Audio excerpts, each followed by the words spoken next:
যিনি শেয়ার করেছেন ওনার নাম আবু বকর। তো হুম, উনি এর আগেও বেশ কয়েকটা ঘটনা পাঠিয়েছিলেন, আর রাজবাড়ির আমাদের যে ভৌতিস টিম আছে, বিশেষ করে সজীব, ও কষ্ট করে ঘটনাগুলো কালেক্ট করেছে আর কি। তো আবু বকর ভাইয়ের ওই ঘটনাটা আজকে প্রথম বলছি শিওর। আর কি। তো এই ঘটনাটি যার সাথে ঘটেছিল সেটা আবু বকর ভাইয়েরই মানে দাদির সঙ্গে 1965 মানে 1965 সালের দিকে ওনার দাদি, ওনার বয়স তখন ছিল 16 কি 17 বছর। তো তখন ওনার বিয়ে হয় নাই। তো উনি তখন রাত্রে ওনার মায়ের সঙ্গে ঘুমাতেন। ওনার বাবা মারা গিয়েছিলেন আগেই, ওনার মায়ের সঙ্গে ঘুমাতেন। তো ওনার বর্ণনা অনুযায়ী, মানে ওনার দাদির বর্ণনা অনুযায়ী, মানে গভীর রাত্রে উনি হঠাৎ স্বপ্ন দেখছিলেন হুম, যে উনি, আমরা অনেক সময় যে রাসেল ভাই বোবা ভূতের কথা বলি, জি, যে আমরা ঠিক বুঝতে পারছি যে আমি শুয়ে আছি কিন্তু আমি হাত পা নাড়াতে পারছি না, জি। এরকম একটা বিষয় ঘটে আর কি। তো উনি ওনার বর্ণনা অনুযায়ী উনি হঠাৎ করে উনি ফিল করছেন উনি শুয়ে আছেন, কিন্তু ওনার উপরে, বাসার উপরে যেই ছাদ বা টিনের যে চালটা আছে দেখছেন যে সেটা নাই, সম্পূর্ণ শূন্য, মানে শূন্য, উপরে আকাশ দেখা যাচ্ছে এবং সেখান দিয়ে দেখছেন শূন্যের উপর দিয়ে শাড়ি পরা, বড় বড় চুলওয়ালা, খুব কালো কুচকুচে বীভৎস চেহারার একটা মহিলা হেঁটে যাচ্ছে শূন্যের উপর দিয়ে। জি। ওইটা দেখার পরে উনি স্বপ্নেই মানে বলছেন যে কি বীভৎস চেহারা এই মহিলাটার। এই কথাটা বলার পরে ওই মহিলা সেটা শুনে ফেলেছে এবং সে ওই স্বপ্নে যেটা করে সেটা হলো ওই মহিলাটা, যে বীভৎস চেহারার মহিলাটা, সেটা আস্তে আস্তে নিচে নেমে এসে ওই আবু বকর ভাইয়ের ওই দাদির গলা চেপে ধরে আচ্ছা। এবং ওনার দাদি ছটফট করতে থাকে। এখন রাসেল ভাই এটা কিন্তু হচ্ছে কিন্তু টোটালটাই স্বপ্নের মধ্যে। জি, তো ছটফট করছে, কিন্তু পাশে ওনার মা তো ঘুমিয়েছিলেন। ওনার মা ঘুম থেকে উঠে দেখে যে তার মেয়ে ছটফট করছে। জি।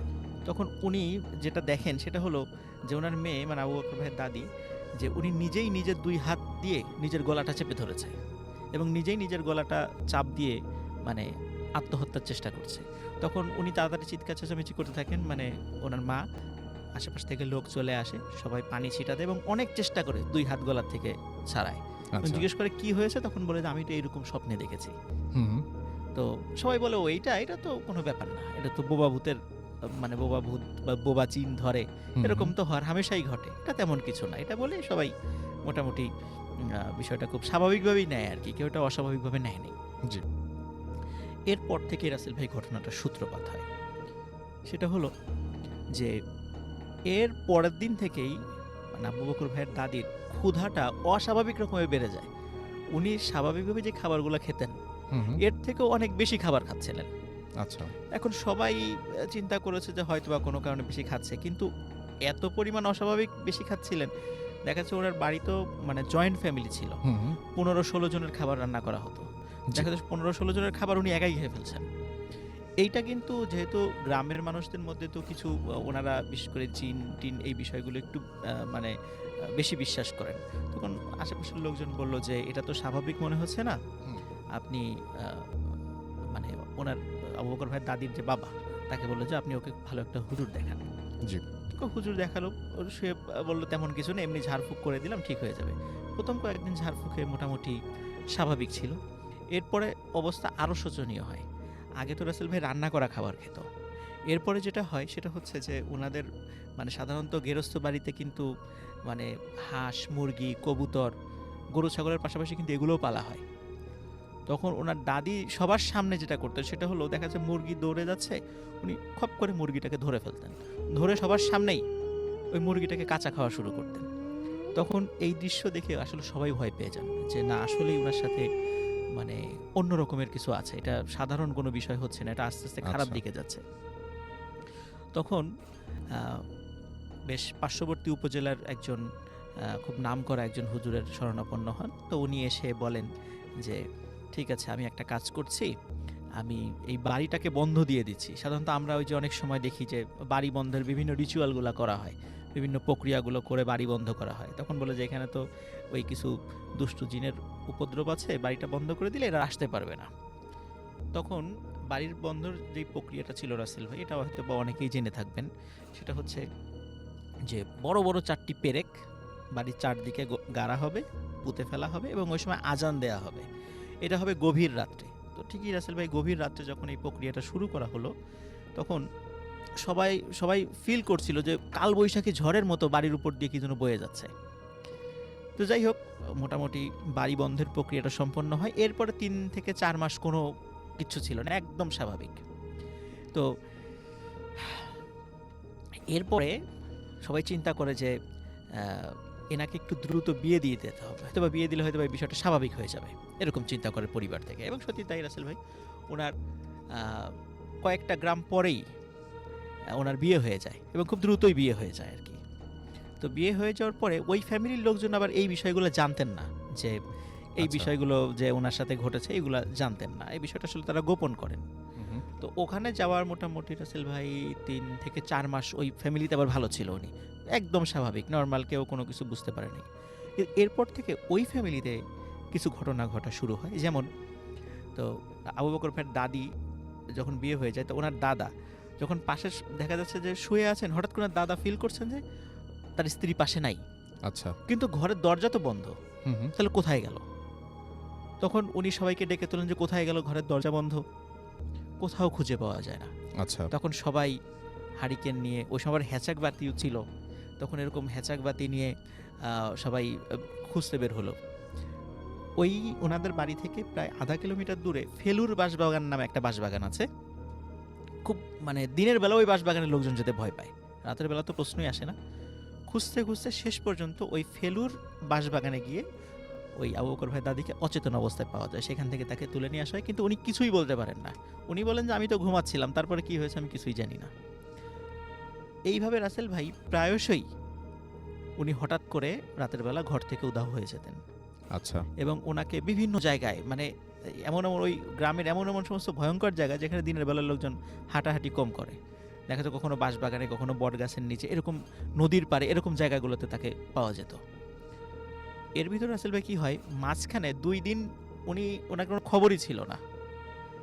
2 দিন অনেক খোঁজাখুঁজি করেছে, কোথাও খবর মানে হয় না। হঠাৎ 2 দিন পরে রাতের বেলা জি, বাড়িতে, মানে রাতের বেলা উঠানে ভয়ঙ্কর শব্দ, সবাই বের হয়ে যায়, দেখে ওনার দাদি পড়ে আছে অচেতন অবস্থায়। পরে সেখান থেকে তাকে নিয়ে আসা হবে, উনি এটা জানেন না 2 দিন উনি কোথায় ছিলেন।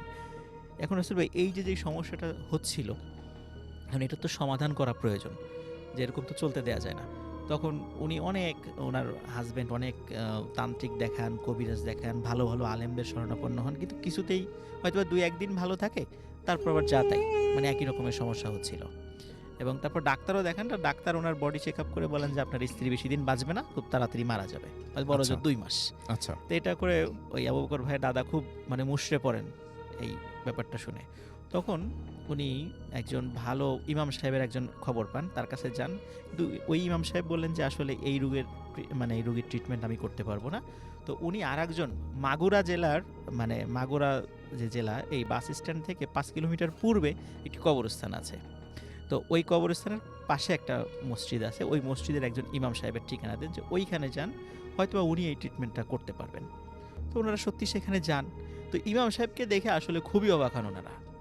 ইমাম সাহেবের বয়স মানে 20 বছরেরও কম, একদম ইয়াং একটা তরুণ বয়সের একটা ইমাম সাহেব। এখন ওনারা বলছেন যে এত বড় বড় তান্ত্রিক কবিরাজ দিয়ে কোনো কাজ হলো না, এই বাচ্চা একটা ছেলে, এর দিয়ে কি কাজ হবে? ওনারা খুবই মানে হতাশ হয়ে যান।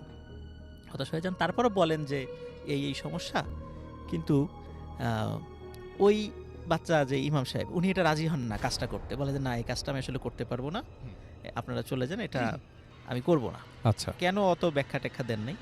তো ওনারা ফিরে যান, আর ওনারা অতটা গুরুত্ব দেন নাই যে আসলে এবং ওরাই এই আবু বকর ভাইয়ের দাদিকে উৎপাত করত। তখন ওদেরকে ধরে ওনারা মেরে ফেলেন, এবং মেরে ফেলার পরে ওদের ডেড বডিটাই ওই অবস্থায় পাওয়া যায়। তো এরপর থেকে ওই বাড়িতে আর কোনো সমস্যা হয় নাই, উনি স্বাভাবিকভাবেই জীবনযাপন করেছেন, অনেক দিন জীবিত ছিলেন, অনেক দিন। পরে বার্ধক্যজনিত কারণে মারা গেছেন। তো এটাই ছিল রাসেল ভাই ফার্স্ট স্টোরি। এবার যে সেকেন্ড স্টোরিটা শেয়ার করব, এটার সাথে আমি ইনভলভ আছি কিছুটা। আচ্ছা, তো অনেকদিন পরে আজকে মানে আমার মোটামুটি রিলেটেড একটা ঘটনা আজকে বলবো। রাসেল ভাই সময়টা ছিল 2016 সালের একদম শেষ দিকে। তখন আমি এই আপনার ওয়ার্ল্ডের একটা রিনাউন্ড মাল্টিন্যাশনাল কোম্পানি, একটি কুরিয়ার কোম্পানিতে আমি চাকরি করতাম, সিনিয়র এক্সিকিউটিভ হিসেবে এয়ারপোর্টে আমি জব করতাম। আচ্ছা, তো তখন আমাদের ওই কোম্পানিটা তখন আবার আরেকটা মাল্টিন্যাশনাল কোম্পানির সাথে মার্জ হয়ে যায়, মানে ওইটা কিনে নেয় আর কি। তো কিনে নেওয়ার ফলে যেটা হয়, মানে রেগুলার অনেক শিপমেন্ট আসতো। এটাই ছিল রাসেল ভাই, যেহেতু আমি মোটামুটি ফার্স্ট জি। আমি এটা এক্সপিরিয়েন্স। ঘটনাটি ২০১২ সালে ঘটা। আমার বাপ-দাদার পূর্বপুরুষরা এখানে ছিল। তাই এই শহরে ছোট্ট থেকে বড় হই। শুনেছি গ্রাম নাকি অনেক সুন্দর হয়। কিন্তু আফসোস, আমরা আমার গ্রামের বাড়ি নেই। আমাদের বাসাটা ৩ তলা। আমরা ৩য় তলায় থাকি। বাকি ১ম ও ২য় তলা ভাড়া দিয়েছি। আমাদের ২য় তলায় একজন ভাড়াটিয়ার সাথে আমাদের খুব ভালো সম্পর্ক ছিল। তারা স্বামী-স্ত্রী আর একটা ৬ বছরের মেয়ে নিয়ে থাকত। তাদের গ্রামের বাড়ি ছিল টাঙ্গাইল। কোনো এক কারণে, আমি এলাকাটার নাম উল্লেখ করছি না, হঠাৎ তারা একদিন আমাকে বলল তারা তাদের গ্রামের বাড়ি যাবে এবং আমাকে বলল তাদের সাথে আমি যাব কিনা। আমি জানতে চাইলাম কেন যাব না। তারা বলল তাদের ছোট ভাইয়ের বিয়ে, তাদের নিমন্ত্রণ করেছে, তাই তারা যাচ্ছে। আমি ভাবলাম গ্রাম ও গ্রামের মানুষের বিয়ে দুইটা একসাথে দেখা যাবে, তাই রাজি হয়ে গেলাম। তারপর যথাসময় তাদের সাথে রওনা দিলাম এবং খুব ভালোভাবেই সেখানে পৌঁছালাম। তারপর ফ্রেশ হয়ে দুপুরের খাবার খেয়ে একটু রেস্ট নিলাম। তারপর বিকেলবেলা ভাবলাম একটু ঘুরে দেখি এলাকাটা। যেই ভাবা সেই কাজ, বেরিয়ে পড়লাম ঘুরতে। গরমের সময় গ্রামটায় ঘুরতে বেশ ভালোই লাগছিল, তবে কিছুটা অবাক হচ্ছি কারণ এলাকায় অনেকটা গাছ, একটা থেকে দুইটা সাইনবোর্ড লাগানো, আর তাতে মানুষের নাম ও তারিখ লেখা। ভাবলাম হয়তো গাছগুলোর মালিকের নাম। যাই হোক, আমি ঘুরতে লাগলাম। একটু পর একটা নদীর তীরে দাঁড়িয়ে মুগ্ধ হয়ে দেখছি। তারপর ফিরে এলাম বাসায়। তাদের বাড়ির পাশে একটা বাসার পেছনের উঠোনে একটা মাচা ছিল, সেখানে গিয়ে বসলাম। এলাকার সব জায়গা থেকে এই জায়গাটা মনে হলো একটু বেশি ঠান্ডা আর একটু বেশি বাতাস। হঠাৎ নজর গেল সেই বাড়ির উঠোনের শেষ প্রান্তে একটা গাছ দেখে। মনে হচ্ছে খুব পুরনো একটা গাছ, আর তাতে দুইটা সাইনবোর্ড দেয়া আছে। আমি গাছটির সামনে গিয়ে ভালো করে বোঝার চেষ্টা করছি এটা কি গাছ। হঠাৎ আমাদের ভাড়াটিয়ার ছোট ভাই এসে বলল, এখানে কি করেন? এটা ভালো জায়গা না, চলেন বাসায় যাই। আমি কৌতূহল নিয়ে জিজ্ঞেস করলাম, সামনের ওই বড় গাছটা কি গাছ? ওইটা বকুল গাছ। আমি অবাক হয়ে গিয়েছি এবং অবাক হয়ে দেখছি গাছটা, কারণ এত বড় বকুল ফুলের গাছ আমি এর আগে কখনোই দেখিনি। যাই হোক, আমি আর সেই ভাই চলে এলাম বাসায়। সন্ধ্যায় হালকা নাস্তা করার পর আবার সেই মাচায় গিয়ে বসলাম, কারণ গরমের মধ্যে এই জায়গাটা অনেক ঠান্ডা, খুব ভালোই লাগছে। বসে বসে মোবাইলে ভিডিও, গান দেখছি আর কি। হঠাৎ হালকা একটা গরম বাতাস আমার বুকে পড়ল, যেমন আমার মুখের সামনে যদি কেউ এসে নিঃশ্বাস ফেললে যেমন হয় ঠিক তেমন। পরপর ৩ বার এমন হলো। আমি একটু অবাক হলাম। তারপর ভাবলাম হয়তো আমার নিঃশ্বাস আমার গায়ে লাগায় আমি চমকে গেছি, এই বলে একটু হাসলাম। কিন্তু তার কিছুক্ষণ পর আমি পানি পড়ার শব্দ পেলাম। কেউ যদি এক জগ পানি গাছে ওপর থেকে একেবারে ঢেলে ফেললে যেমন হয়, যেমন শব্দ হবে, ঠিক সেরকম। বাসার পেছনে লাইট না থাকায় অনেকটা অন্ধকার হয়ে আছে, বুঝলাম না ঠিক কোথায় পানি পড়ল। সব থেকে বড় কথা হলো, আমি বিকেলে ওই জায়গাটা ভালো করে দেখেছিলাম। ওখানে কোনো পানি বা পুকুর কিছুই ছিল না। পানি আসবে কোথা থেকে? এইসব ভাবতে ভাবতে আমরা সেই ভাড়াটিয়ার ভাবি তার মেয়েকে নিয়ে আমাদের কাছে আসলো। তাকে বললাম আমি এমন শব্দ পেয়েছি। সে বলল এই জায়গাটা ভালো না, এই বলে চলে আসতে বলল। আমি চলে এলাম।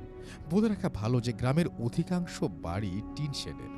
তো রাতে খাবার দাবার খেয়ে শুয়ে মোবাইল নিয়ে আমি বিজি আছি। আর আমার সাথে আমার ভাড়াটিয়ার সেই ছোট ভাইকে থাকতে বলা হয়েছে এবং এও বলা হয়েছে রাতে যেন আমি বাইরে না যাই। তো রাতে প্রায় ১২টা বাজে হঠাৎ আমার ঘরের টিনের চালে আওয়াজ হচ্ছে। যদি কোনো বাঁশঝাড় থেকে কোনো বাঁশের আগা টিনের চালে লেগে থাকে আর বাতাসের নড়তে থাকে, তাহলে যেমন আওয়াজ হবে ঠিক সেরকম আওয়াজ হচ্ছে। অথচ তাদের বাসার আশেপাশে কোনো বাঁশঝাড় নেই। তাহলে এটা কিসের আওয়াজ? যাই হোক, আওয়াজটা কিছুটা সময় পর থেমে যায়। আমি আর পাত্তা না দিয়ে আবার ফোনের দিকে খেয়াল দিলাম। রাত ১টা দিকে আমি মোবাইল রেখে ওয়াশরুমে যাব বলে সেই ভাইকে ডাক দিলাম এবং তার সাথে ওয়াশরুমে গেলাম। একটু পরে বাড়ি থেকে বেরিয়ে দেখলাম সেই ভাইটার চেহারায় ভয়ের ছাপ। আমি জিজ্ঞেস করলাম কি হয়েছে? সে বলল কিচ্ছু না, জলদি ঘরে চলেন। আমি তার সাথে ঘরে গিয়ে জিজ্ঞেস করলাম, কি হয়েছে বলেন, আপনি ভয় পেলেন কিভাবে? সে বলল, কিছু না। আমি জোর করে অনুরোধ করার পরেও সে কিছু বলল না। অতঃপর শুয়ে পড়লাম। সকালে ঘুম থেকে উঠে দেখি সবাই অনেক আগেই উঠে পড়েছে। আমি বাইরে বেরিয়ে দেখি সবাই চুপচাপ। আমি আর কিছু জিজ্ঞেস করিনি, যদিও আমার মনে একটু খটকা থেকেই গেছে। সকালবেলা খাওয়ার পর আমাকে সেই ভাই আবার বলল, আমাদের সাথে মার্কেটে যাবেন, বিয়ের কিছু শপিং করতে হবে। আমি বললাম, যেতে পারি, একটা শর্তে, যদি কাল রাতে কেন ভয় পেয়েছেন সেটা আমাকে বলেন, তাহলে যাব। সে আর কিছু না বলে চলে গেল। আমি কিছুটা মন খারাপ যায়, তাকেও জানে না। আর এমনটা বেশি হওয়ায় লাশের ডেড বডিটা বা লাশের যেখানে মারা গেছে সেই জায়গাটা মনে রাখার জন্য তার বাবা তাড়াতাড়ি বাজারে গিয়ে তার বন্ধুর দোকানে গিয়ে তার ছেলের খোঁজ নেন। কিন্তু ওর বন্ধুরা বলল, সে তো অনেক আগেই বাজার থেকে বাসার দিকে রওনা দিয়েছে, এখনো বাসায় যায় নাই। আঙ্কেল বললেন, না, তাই তো আমি বাজারে এলাম।